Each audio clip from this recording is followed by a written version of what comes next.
السلام علیکم ورحمۃ اللہ وبرکاتہ۔ بسم اللہ الرحمن الرحیم۔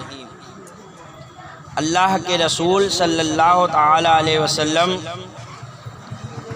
بچپن سے تقریباً 40 برس کی عمر شریف ہو گئی، لیکن زمانہ جاہلیت کے ماحول میں رہنے کے باوجود تمام مشرکانہ رسوم اور جاہلانہ اطوار سے ہمیشہ آپ کا دامن عصمت پاک ہی رہا۔ لیکن یعنی اللہ کے رسول صلی اللہ علیہ وسلم کا زمانہ بچپن سے لے کر 40 سال کی عمر تک کا ہوا۔ بچپن سے لے کر 40 سال کی عمر تک اللہ کے رسول صلی اللہ تعالی علیہ وسلم تمام بری رسموں سے دور ہی رہے۔ کوئی غلط عادت، کوئی غلط خصلت کبھی آپ کے اندر نہیں پائی گئی۔ مکہ شرک و بت پرستی کا سب سے بڑا مرکز تھا، یعنی سب سے زیادہ بت پرستی مکہ ہی میں ہوتی تھی، بتوں کی پوجا۔ خود خانہ کعبہ میں 360 بتوں کی پوجا ہوتی تھی۔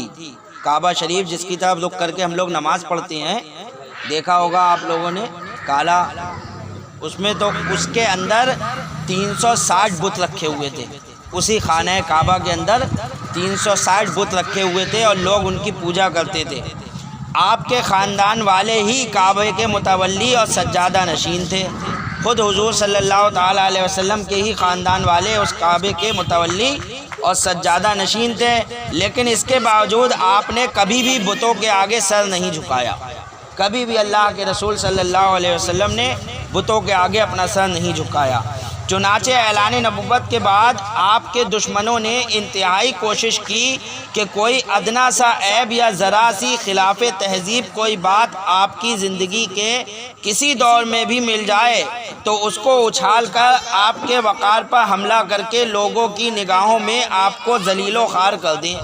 جب اللہ کے رسول نے اعلان نبوت فرمایا تو جو آپ کے دشمن تھے انہوں نے چاہا کوئی ایسی بات سرکار کی مل جائے جسے پکڑ کے آپ کو ذلیل کریں لوگوں میں، کہ دیکھو یہ پہلے تو ایسا کرتے تھے، اب اپنے آپ کو ایسا بن رہے ہیں۔ جیسے مثال کے طور پر ہم میں کا کوئی ہے، اگر ہم نمازی پرہیزگار ہو گئے، علم حاصل کیا، اب ہم لوگوں سے کہنے لگے بھائی نماز پڑھو، وہ کرو، تو کوئی نہ کوئی ہمارا جو دشمن ہے وہ کہتے بڑے ملا بن رہے ہیں، میں نے دیکھا ہے پہلے یہ کیا کرتے تھے، ہماری باتیں پکڑ لے گا وہ، کیونکہ ہم میں عیب تھا۔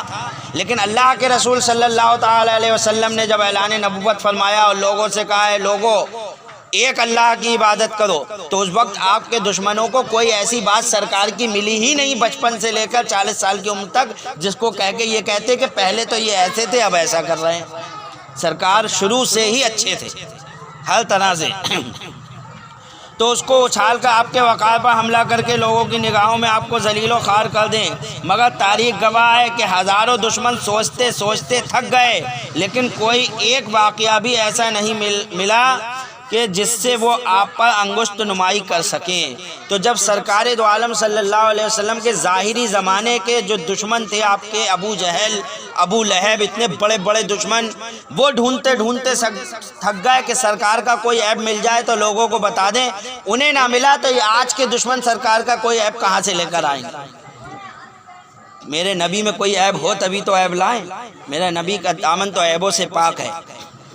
اعلان نبوت کے بعد جب حضور انور صلی اللہ علیہ وسلم کے مقدس زندگی کا 40واں سال شروع ہوا، یعنی سرکار 40 سال کے ہوئے، 40واں سال میں لگ گئے، تو ناگہاں آپ کی ذات اقدس میں ایک نیا انقلاب رونما ہو گیا کہ ایک دم آپ خلوت پسند ہو گئے۔ 40 سال کی عمر آتے ہی سرکار نے تنہائی اختیار کر لی، اکیلے رہنا آپ کو پسند ہو گیا، آپ بالکل اکیلے رہتے تھے۔ اس سے پہلے تو آپ لوگوں سے ملتے جلتے تھے، لیکن جیسے ہی سرکار کی عمر 40 سال ہوئی تو سرکار اکیلے رہنے لگے بالکل، اور تنہائی میں جا کر اللہ کی عبادت میں مشغول ہونے لگے، اور اکیلے تنہائی میں بیٹھ کر خدا کی عبادت کرنے کا ذوق و شوق پیدا ہو گیا۔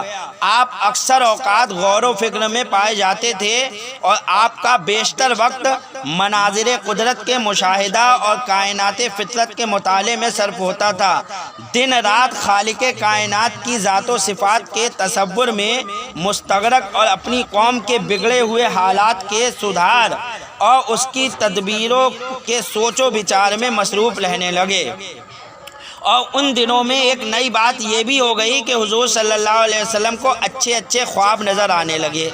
اور آپ کا ہر خواب اتنا سچا ہوتا کہ خواب میں جو کچھ دیکھتے اس کی تعبیر صبح صادق کی طرح روشن ہو کر ظاہر ہو جایا کرتی تھی۔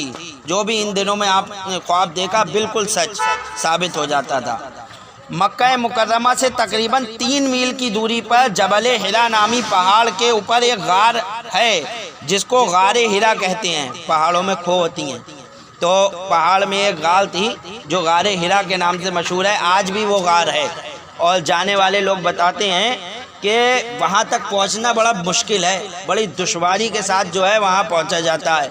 حضور مفتی اعظم ہند رضی اللہ تعالیٰ عنہ اعلیٰ حضرت فاضل بریلوی کے صاحبزادے، جن کا آج کل شریف ہے، درگاہ اعلیٰ حضرت پہ کل منایا جائے گا، آپ لوگ وہاں بھی شریک ہو، تو جن کا آج کل شریف ہے، جب آپ پہنچے حج کے لیے تو اتنی کمزوری کے باوجود آپ غار ہرا پہ تشریف لے گئے۔ بہت دشواری سے وہاں جانا پڑتا ہے، اور جب پہنچے تو غار میں جا کر آج بھی غار اپنی پرانی حالت پر ہے جیسے پہلے تھی، یعنی سب مٹی وغیرہ ویسے ہی ہے۔ تو آپ وہاں پر مٹی میں خوب لوٹے، حضور مفتی اعظم ہند خوب لوٹے اس مٹی پہ، کہا یہ وہی جگہ ہے جہاں میرے نبی کے قدم اقدس پڑے۔ تو وہی غار ہرا، اللہ کے رسول اسی غار ہرا میں جایا کرتے تھے۔ آپ اکثر کئی دنوں کا کھانا پانی ساتھ لے کر اس غار کے پرسکون ماحول کے اندر خدا کی عبادت میں مصروف رہا کرتے تھے۔ جب کھانا پانی ختم ہو جاتا تو کبھی خود گھر پر آ کر لے جاتے، اور کبھی حضرت بی بی خدیجہ رضی اللہ عنہ کھانا پانی غار میں ہی پہنچا دیا کرتی تھی۔ کبھی تو خود آ کر لے جاتے، کبھی آپ کی پیاری بیوی حضرت خدیجہ غار میں ہی جا کر کھانا پہنچا دیا کرتی تھی۔ آج بھی یہ نورانی غار اپنی اصلی حالت میں موجود ہے اور زیارت گاہ خلائق ہے۔ ایک دن آپ غار ہرا کے اندر عبادت میں مشغول تھے کہ بالکل اچانک غار میں آپ کے پاس ایک فرشتہ ظاہر ہوا۔ ایک دم اچانک سے ایک فرشتہ آپ کے سامنے آ گیا۔ پہلی بار ہوا کہ ایک فرشتہ اچانک سے آپ کے سامنے آ گیا۔ تو حضور صلی اللہ علیہ وسلم غار میں تنہا تھے اور عبادت کر رہے تھے، اور ایک دم ایک فرشتہ آپ کے سامنے آ گیا۔ یہ کون تھے؟ یہ حضرت جبرائیل علیہ السلام تھے۔ یہ حضرت جبرائیل علیہ السلام تھے جو ہمیشہ خدا کا پیغام اس کے رسولوں تک پہنچاتے رہے ہیں۔ فرشتے نے ایک دم کہا پڑھیے۔ آتے ہی اللہ کے رسول سے کیا فرمایا؟ اقرا۔ اقرا کے مطلب ہوتے ہیں پڑھیے، اقرا کے مطلب ہوتے ہیں پڑھیے۔ اب سنیے، سب سے پہلی وحی جو نازل ہوئی ہے اللہ کے رسول صلی اللہ تعالیٰ علیہ وسلم پر، وہ کیا ہوئی؟ اقرا، پڑھیے۔ اس سے پتہ چلا کہ مسلمانوں کو پڑھنا چاہیے۔ سب سے پہلے قرآن نازل ہو رہا ہے، اور قرآن کی سب سے پہلی آیت جو نازل ہو رہی ہے وہ اقرا، پڑھیے۔ تو پتہ چلا کہ مسلمانوں کو علم میں پیچھے نہیں رہنا چاہیے۔ آج مسلمان قوم پڑھائی میں سب سے زیادہ پیچھے ہے۔ ہم اپنا فالتو وقت ادھر ادھر گزار دیتے ہیں، لیکن علم حاصل نہیں کرتے۔ دین کا علم سیکھنا اے مسلمانوں ہمارے اوپر کتنا ضروری ہے۔ ہم جہاں اپنا اور وقت ادھر ادھر گزارتے ہیں، ہمیں چاہیے کہ اپنے علماء کے پاس بیٹھیں۔ جو درس کی محفلیں ہیں، جو دین کی محفلیں سجائی جاتی ہیں، وہاں جا کر کچھ علم حاصل کریں، کچھ دین کا علم ہمیں بھی آ جائے۔ کیوں؟ کیونکہ نبی نے فرمایا علم دین کا سیکھنا ہر مسلمان مرد و عورت پر فرض ہے، ضروری ہے۔ کل قیامت کے دن اللہ تبارک و تعالیٰ کی بارگاہ میں آپ یہ نہیں کہہ سکتے ہو کہ اے اللہ ہمیں معلوم نہیں تھا۔ کیوں؟ اللہ کہے گا میں نے تو کہا تھا سیکھو، کیوں نہیں سیکھا؟ ارے واٹس ایپ چلانا سیکھ سکتے ہو، فیس بک چلانا سیکھ سکتے ہو، ٹچ موبائل چلانا سیکھ سکتے ہو، پڑھنا نہیں سیکھ سکتے؟ میں نے دماغ دیا تھا، جس دماغ سے تم موبائل چلانا سیکھ سکتے ہو اس دماغ سے تم پڑھنا بھی سیکھ سکتے ہو، لیکن تم نے اس دماغ کا استعمال موبائل چلانے میں تو کر لیا، نیٹ چلانے میں تو کر لیا، لیکن قرآن سیکھنے میں نہیں کرا۔ تو اس وقت کیا جواب ہوگا؟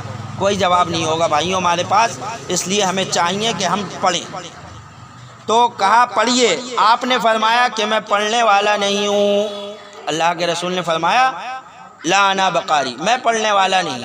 جب یہ کہا تو فرشتے نے پھر کہا، فرشتے نے آپ کو پکڑا اور نہایت گرم جوشی کے ساتھ آپ سے زوردار معانقہ کیا۔ اللہ کے رسول سے چپٹ گیا، اور چپٹ کے حضرت جبرائیل چپٹ گئے اور خوب کسکے سے چپٹے، معانقہ کیا، پھر چھوڑ کر کہا پڑھیے۔ آپ نے فرمایا کہ میں پڑھنے والا نہیں ہوں۔ فرشتے نے دوسری مرتبہ پھر آپ کو اپنے سینے سے چمٹایا اور چھوڑ کر کہا پڑھیے۔ آپ نے پھر وہی فرمایا میں پڑھنے والا نہیں ہوں۔ تیسری مرتبہ پھر فرشتے نے آپ کو بہت زور کے ساتھ اپنے سینے سے لگا کر چھوڑا اور کہا اقرا بسم ربک الذی، اپنے رب کے نام سے پڑھیے۔ جب اللہ کا نام لیا اپنے رب کے نام سے پڑھیے تو میرے نبی نے پڑھ لیا۔ کیا پتہ چلا؟ ابھی جبرائیل کہہ رہا ہے پڑھیے تو سرکار کہہ رہا ہے میں پڑھنے والا نہیں ہوں، اور جب کہا اقرا بسم ربک الذی، اپنے رب کے نام سے پڑھیے، تو سرکار پڑھ رہے ہیں۔ پتہ یہ چلا کہ اللہ کے رسول نے بتا دیا کہ میرا رب مجھے پڑھائے گا تو میں پڑھوں گا اور کسی سے نہیں پڑھوں گا۔ میرا رب ہی میرا استاد ہے، وہی میرا خالق ہے، وہی سب کچھ ہے، میں اسی کا محتاج ہوں اور کسی کا محتاج نہیں۔ تو اقرا بسم ربک الذی خلق الانسان من علق اقرا وربک الاکرم الذی علم بالقلم علم الانسان ما لم یعلم۔ یہی سب سے پہلی وحی تھی جو آپ پر نازل ہوئی۔ ان آیتوں کو یاد کر کے حضور اقدس صلی اللہ علیہ وسلم اپنے گھر تشریف لائے۔ یہی سب سے پہلے قرآن کی آیت تھی جو نازل ہوئی، پہلی وحی نازل ہوتی ہے نبیوں پر، اور وہی یہی قرآن ہے جو پوری وحی نازل ہوئی، قرآن بنا۔ تو یہی پہلی آیت نازل ہوئی جسے سرکار یاد کر کے اپنے گھر تشریف لے آئے۔ مگر اس واقعے سے جو بالکل ناگہانی طور پر آپ کو پیش آیا، اس سے آپ کے قلب مبارک پر لرزہ طاری تھا۔ آپ نے گھر والوں سے فرمایا کہ مجھے کملی اڑاؤ، مجھے کملی اڑاؤ۔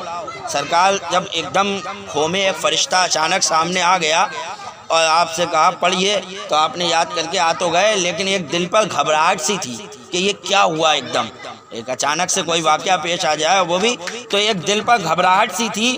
تو آپ گھر پر آ کر آپ نے اپنی بیوی سے کہا زمبلونی زمبلونی، مجھے کمبل اڑاؤ، مجھے کمبل اڑاؤ، مجھے بہت کپ کپی چڑھ رہی ہے۔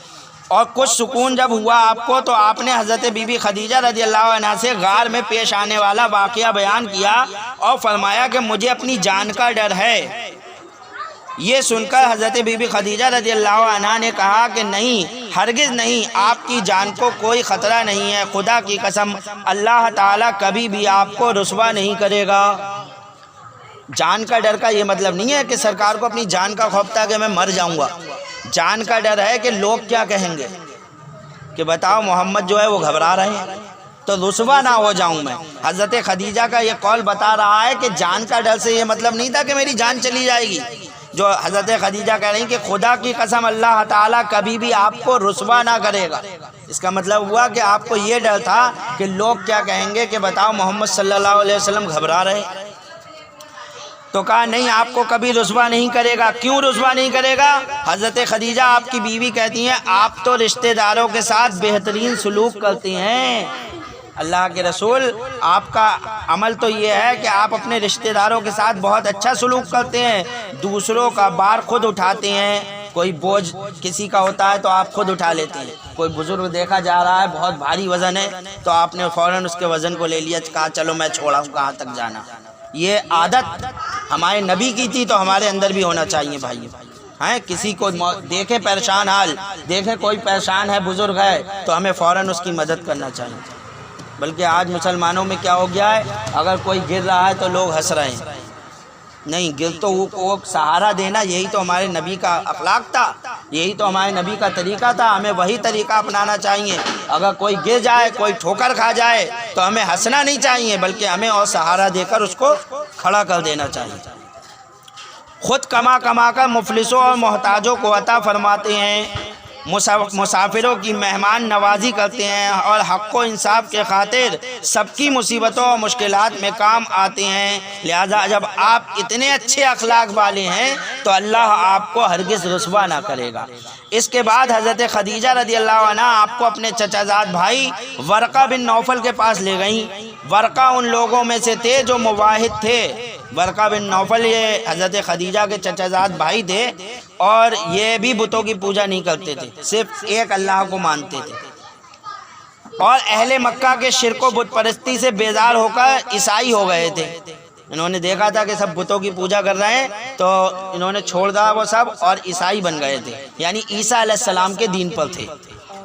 عیسائی ہو گئے تھے اور انجیل کا عبرانی زبان سے عربی میں ترجمہ کیا کرتے تھے، بہت بوڑھے اور نابینا ہو چکے تھے۔ حضرت بی بی خدیجہ رضی اللہ عنہا نے ان سے کہا کہ بھائی جان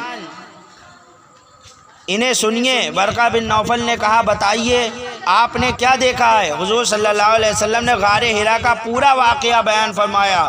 یہ سن کر ورقہ بن نوفل نے کہا کہ یہ تو وہی فرشتہ ہے جس کو اللہ تعالیٰ نے حضرت موسیٰ علیہ السلام کے پاس بھیجا تھا۔ وہ پہچان گئے کیونکہ کتاب کے عالم تھے، تو کہا یہ تو وہی فرشتہ ہے جو موسیٰ علیہ السلام کے پاس آیا تھا۔ پھر ورقہ بن نوفل کہنے لگے کہ کاش میں آپ کے اعلان نبوت کے زمانے میں تندرست جوان ہوتا، کاش میں اس وقت تک زندہ رہتا جب آپ کی قوم آپ کو مکہ سے باہر نکال دے گی۔ یہ ورقہ بن نوفل کیوں بتا رہے ہیں؟ کتابوں کے علم سے انجیل پڑھ رہے ہیں تو اس میں لکھا ہوا ہے کہ اللہ کے رسول صلی اللہ علیہ وسلم جو آخری نبی آئیں گے وہ مکہ سے ہجرت کر کے مدینہ چلے جائیں گے۔ مکہ والے انہیں اتنا ستائیں گے کہ اللہ کے رسول اپنا شہر چھوڑ کر مدینہ تشریف لے جائیں گے، تو مکہ سے باہر نکالے گی۔ یہ سن کر حضور صلی اللہ علیہ وسلم نے تعجب سے فرمایا کیا مکہ والے مجھے مکہ سے نکال دیں گے؟ سرکار نے فرمایا کہ مجھے مکہ سے نکال دیا جائے گا؟ تو ورقہ نے کہا کہ جی ہاں، جو شخص بھی آپ کی طرح نبوت لے کر آیا لوگ اس کے ساتھ دشمنی پر کمر بستہ ہو گئے۔ اس کے بعد کچھ دنوں تک وحی اترنے کا سلسلہ بند ہو گیا اور حضور صلی اللہ علیہ وسلم وحی کے انتظار میں مضطرب اور بے قرار رہنے لگے، یہاں تک کہ ایک دن حضور صلی اللہ علیہ وسلم کہیں گھر سے باہر تشریف لے جا رہے تھے کہ کسی نے کہا یا محمد، یہ کہہ کر آپ کو پکارا۔ آپ نے آسمان کی طرف سر اٹھا کر دیکھا تو یہ نظر آیا کہ وہی فرشتہ یعنی حضرت جبرائیل علیہ السلام جو غار میں آیا تھا آسمان و زمین کے درمیان ایک کرسی پر بیٹھا ہوا ہے۔ یہ منظر دیکھ کر آپ کے قلب مبارک میں ایک خوف کی کیفیت پیدا ہو گئی اور آپ مکان پر آ کر لیٹ گئے اور گھر والوں سے فرمایا کہ مجھے کمبل اڑاؤ۔ چنانچہ آپ کمبل اوڑھ کر لیٹے ہوئے تھے کہ ناگہاں آپ پر سورہ مدثر کی ابتدائی آیات نازل ہوئیں اور رب تعالیٰ کا فرمان اترا، یا ایھا المدثر، اے کمبل اوڑھنے والے۔ اللہ کے رسول کمبل اوڑھ کر لیٹے ہوئے ہیں تو اللہ تعالیٰ اسی انداز میں اپنے محبوب کو پکار رہا، اے بالا پوش اوڑھنے والے کھڑے ہو جاؤ، پھر ڈر سناؤ اور اپنے رب ہی کی بڑائی بولو اور اپنے کپڑے پاک رکھو اور بتوں سے دور رہو۔ یہ اللہ کے رسول صلی اللہ تعالیٰ علیہ وسلم کے پر وحی نازل ہوئی۔ ان آیات کے نزول کے بعد حضور صلی اللہ علیہ وسلم کو خداوند قدوس نے دعوت اسلام کے منصب پر مامور فرما دیا اور آپ خداوند تعالیٰ کے حکم کے مطابق دعوت حق اور تبلیغ اسلام کے لیے کمر بستہ ہو گئے۔ یہ جو تھی سب سے پہلی وحی اور دوسری وحی اللہ کے رسول صلی اللہ تعالیٰ علیہ وسلم پر نازل ہوئی۔ یہاں سے اب جو ہے دعوت اسلام کا دور چلے گا کہ اللہ کے رسول صلی اللہ تعالیٰ علیہ وسلم نے کیسے دعوت اسلام یعنی دین کی دعوت لوگوں کو دی اور اس میں میرے نبی کو کتنی پریشانیاں اٹھانا پڑی، کتنی تکلیفیں آئیں، وہ سب آپ کے سامنے انشاءاللہ تعالیٰ۔ لیکن گزارش یہ ہے کہ آپ لوگ جو ہے وقت پر آنے کی کوشش کریں۔ آدھا درس نکل جاتا ہے تو آپ لوگ آتے ہیں۔ سیرت مصطفیٰ صلی اللہ تعالیٰ علیہ وسلم کا بیان، اس کا سننا ہمارے اور آپ کے لیے بہت ضروری ہے، تو کوشش کیا کریں کہ وقت پر آ جائیں۔ جب ہم وقت دے رہے ہیں دیکھیے تو آپ کو بھی دینا چاہیے، ہے نہیں؟ ہم بھی جو ہے بیوی بچوں والے ہیں، ہمارے اوپر بھی ذمہ داریاں ہیں۔ ہم اپنی ذمہ داریوں کو روک کر کچھ دیر آپ کے لیے نکال رہے ہیں کہ آپ تک دین پہنچے، تو یہ آپ کی بھی ذمہ داری ہے۔ ہم برابر آپ لوگوں سے کہہ رہے ہیں کہ آپ وقت پر آئیے اور لوگوں کو زیادہ سے زیادہ لائیے۔ یہاں پر درس دینے کا میرا مقصد یہ تھا کہ لوگ زیادہ آ سکیں، کہ یہ بڑا روڈ ہے، چوڑی جگہ ہے، لیکن میں یہ دیکھ رہا ہوں کہ آپ لوگ جو ہے نہیں لا رہے ہیں لوگوں کو۔ اگر ایسا ہی رہا تو کیا ہوگا؟ درس یہاں پر بند ہو جائے گا۔ یہی ہوگا کہ جب لوگ نہیں آئیں گے اور صحیح سے اکٹھے نہیں ہو پائیں گے وقت پر تو درس بند ہو جائے گا۔ اس میں نقصان آپ ہی کا ہوگا کہ آپ کو دین جو سیکھنے کو مل رہا ہے وہ نہیں مل پائے گا۔ میں تو بند نہیں کروں گا، یہاں نہیں تو کہیں اور، جہاں بھی ہوگا میرا کام ہے دین پہنچانا، میں پہنچاؤں گا۔ میں چاہتا ہوں کہ یہ جگہ صحیح تھی، آپ زیادہ سے زیادہ لوگوں کو لے آئیں اور یہیں ہو۔ یہ درس بڑی جگہ ہے، آپ کو کیا کرنا ہے؟ کچھ نہیں کرنا ہے. جمعے کے دن اتنا کرنا ہے میرے بھائیوں کہ جمعے کے دن ہے عصر کے وقت سے آپ لوگ کہنا شروع کر دیں بھائی شام کو درس ہوگا، آپ لوگ ضرور آئیں. اگر ہر آدمی دو چار سے کہے گا اور اپنے ساتھ لائے گا تو میں سمجھتا ہوں کہ کافی لوگ ہو جائیں گے، اور آپ کرو گے اس کا جزا آپ کو خدا دے گا. میں تو آپ سے کوئی بدلہ نہیں مانگ رہا ہوں، جو میں کر رہا ہوں میں بھی سمجھتا ہوں اس کا بدلہ میرا خدا دے گا. میں نے آپ سے کچھ نہیں مانگا، میں نے آپ سے کچھ نہیں کہا کہ دو صرف اللہ کے لیے کر رہا ہوں، تو آپ بھی اللہ کے لیے کچھ کیجئے. آپ وعدہ کریے کہ ہاں ہم لوگوں کو لے کر آئیں گے اور وقت پر آئیں گے، اور انشاءاللہ تعالی یہ درس جتنے اب ہیں اس سے زیادہ ہو کے بڑھتے چلے جائیں گے. کہیے انشاءاللہ، ہے نہیں؟ تو لانے کی کوشش کیجئے اور وقت پر آئیے. دیکھیے وہابیوں کا ایک عقیدہ ہے کہ حضور صلی اللہ تعالیٰ علیہ وسلم کو علم غیب نہیں ہے. وہابی دیوبندی جو ہیں، جن کو اعلیٰ حضرت فاضل بریلوی رضی اللہ تعالیٰ عنہ نے کافر کہا ہے، وہ کیوں کہا ہے؟ وہ اسی وجہ سے کہا ہے کہ انہوں نے ہمارے نبی کی شان میں گستاخی کی ہے. اور وہ گستاخی کیا کی ہے؟ ان کے مولوی اشرف علی تھانوی، جسے وہ حکیم الامت کہتے ہیں، بہت بڑا امت کا حکیم، اس نے اپنی کتاب میں لکھا ہے کہ اللہ کے رسول صلی اللہ علیہ وسلم کو علم غیب ایسے ہی ہے جیسے جانور اور کتے وغیرہ کو ہے. معاذ اللہ. بولیے کتنی بڑی توہین ہے کہ نہیں؟ اگر کوئی ہمارے باپ کے بارے میں کہہ دے کہ تمہارے باپ کو اتنا علم ہے جتنا اس کتے کو ہے، تو بولو ہم کیا کریں گے؟ اس کا منہ پکڑ کے ماریں گے؟ نہیں ماریں گے. کہ تیری ہمت کیسے ہوئی کہنے کی ہمارے باپ کو کہہ رہا ہے، حالانکہ ہمارے باپ کو کوئی زیادہ پڑھے لکھے نہیں ہے، کچھ نہیں ہے، کچھ نہیں آتا ہو، لیکن پھر بھی اب مان لو ہمارے باپ کچھ نہیں پڑھے میں، پھر بھی اگر کوئی کہے گا کہ کتے کی طرح علم ہے تیرے باپ کو، تو ہمارا خون کھول جائے گا کہ یار کہاں کتا کہاں ہمارے والد، تیری ہمت کیسے ہوئی کہنے کی؟ تو اس کمین کی، اس اشرف علی تھانوی کی اتنی ہمت کہ اس نے اللہ کے محبوب کو، جن کے خاطر تمام کائنات کو بنایا، ان کے لیے کہہ دیا کہ اللہ کے رسول کو ایسے علم ہے جیسے کتے اور سور کو ہے.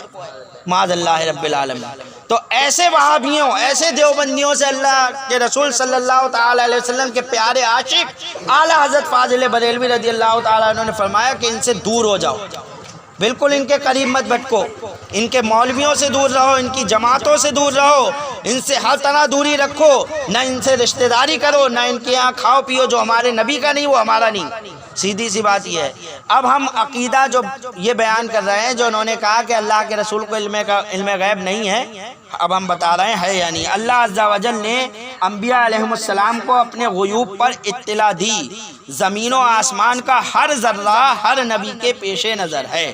ہمارا عقیدہ یہ ہے زمین اور آسمان کا ہر ذرہ ہر نبی کے پیش نظر ہے. ہر نبی دیکھ رہا ہے ایک ایک ذرے کو، کون سا کہاں پہ، یہاں نہیں، امریکہ لندن کہیں کا بھی کچھ ہو، نبی کی نظر میں سب ہے، ان سے کوئی چیز پوشیدہ نہیں ہے.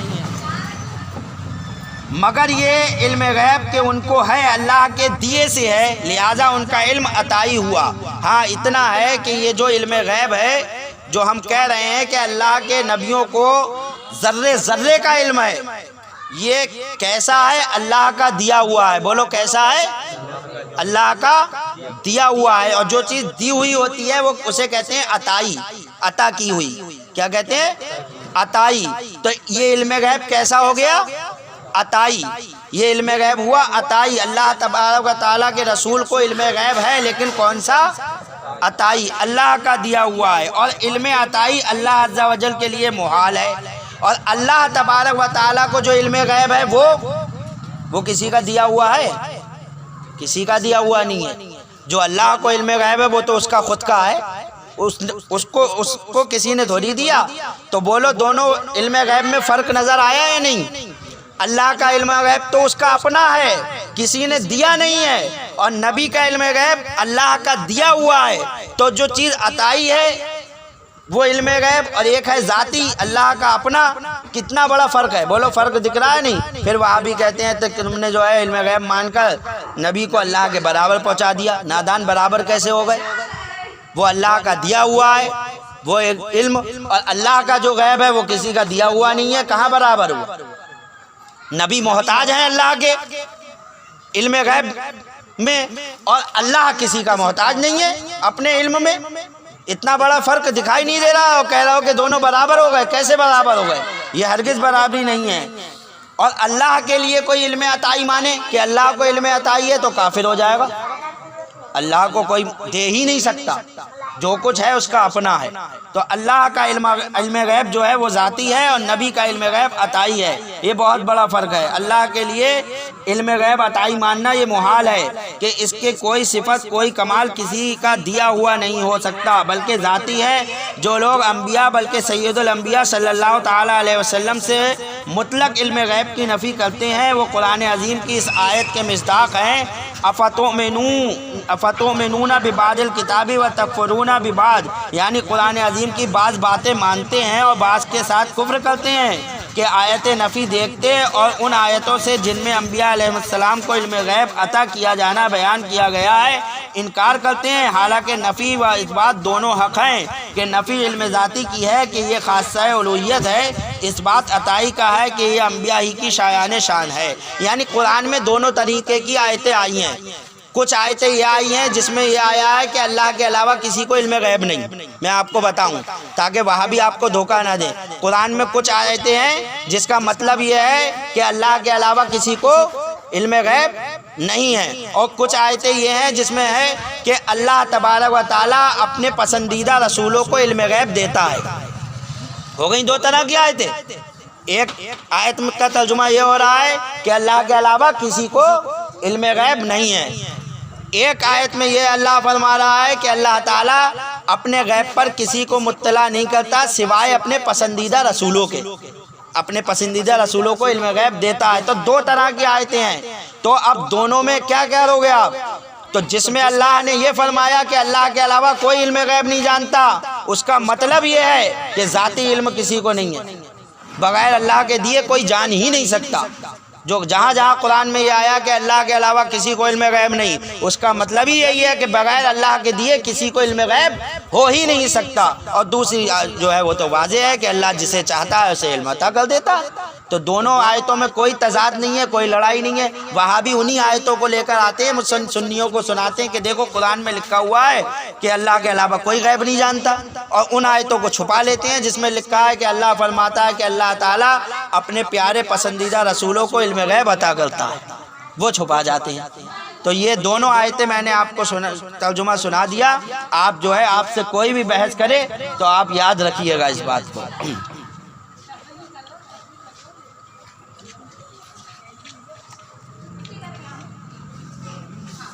اور یہ کہنا کہ ہر ذرے کا علم نبی کے لیے مانا جائے تو خالق و مخلوق کی مساوات لازم آئے گی، باطل محض ہے. کہ مساوات تو جب لازم آئے کہ اللہ عز و جل کے لیے بھی اتنا ہی علم ثابت کیا جائے، اور یہ نہ کہے گا مگر کافر. یعنی ہم جو یہ کہتے ہیں کہ ذرے ذرے کا علم جو ہے نبیوں کو ہے، یہی کہتے ہیں نا، تو وہاں بھی کہتے ہیں ذرے ذرے کا علم نبیوں کو ہے اور ذرے ذرے کا علم اللہ کو بھی ہے. تو دونوں علم برابر تو ہو گئے. تم نے اللہ کے برابر کر دیا نبی کے علم کو. پھر گھماتے ہیں، وہ کہتے ہیں دیکھو تم نے کہا ذرے ذرے کا علم نبی کو ہے اور کہہ رہا ہو ذرے ذرے کا علم جو ہے اللہ کو بھی ہے، تو دونوں برابر ہو گئے. تم نے اللہ کے برابر کر دیا نبی کا علم. تو بھائی سن لو، نبی کو ذرے ذرے کا علم ہے یہ تو کہہ سکتے ہیں، لیکن یہ کہنا کہ اللہ کو صرف ذرے ذرے کا ہی علم ہے اس کے علاوہ نہیں، یہ تو غلط ہو جائے گا. ذرات جو ہیں ان کی ایک انتہا ہے. جو ذرے ہیں ان کی ایک انتہا ہے. کہیں تو گنتی ختم ہوگی، کبھی تو گنتی ختم ہوگی. کتنے ہیں اگرچہ ہم نہ گن پائیں لیکن کوئی انتہا تو ہوگی، کبھی تو ان کی گنتی ختم ہوگی. تو جب گنتی ختم تو علم ختم. تو اللہ کے رسول کو تو اتنا ہی علم ہے جہاں انتہا ہے. کیا اللہ کے علم کی کوئی انتہا ہے؟ اللہ کے علم کی کوئی انتہا نہیں ہے. اس کا علم تو غیر متناہی ہے. اس کے قید لگا دینا کہ اتنا ہی علم اللہ کو ہے، یہ تو کافر ہو جائے گا کہنے والا. یہ کہو کہ اللہ تعالیٰ کو صرف ذرے ذرے کا ہی علم ہے تو یہ تو کافر ہو جائے گا کہنے والا.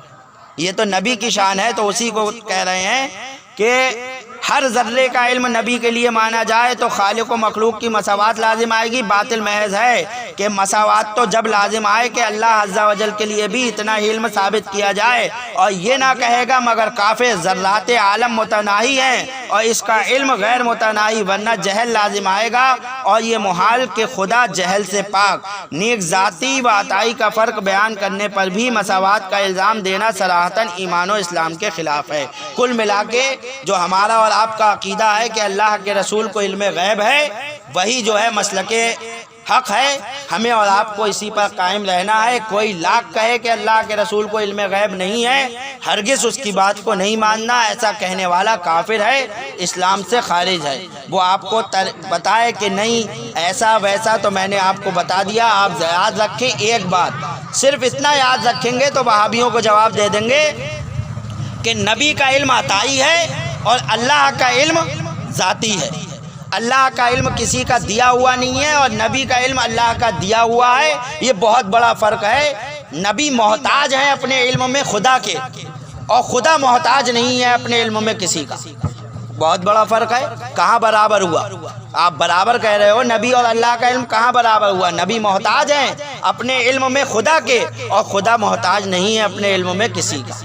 بتاؤ کہاں سے برابر ہو گیا؟ تو یہی اسی عقیدے پر قائم رہیں۔ اللہ تبارک تعالی ہم سب کو مسلک اعلی حضرت پر قائم و دائم فرمائے۔ صلی اللہ تعالی علیہ وسلم۔ یا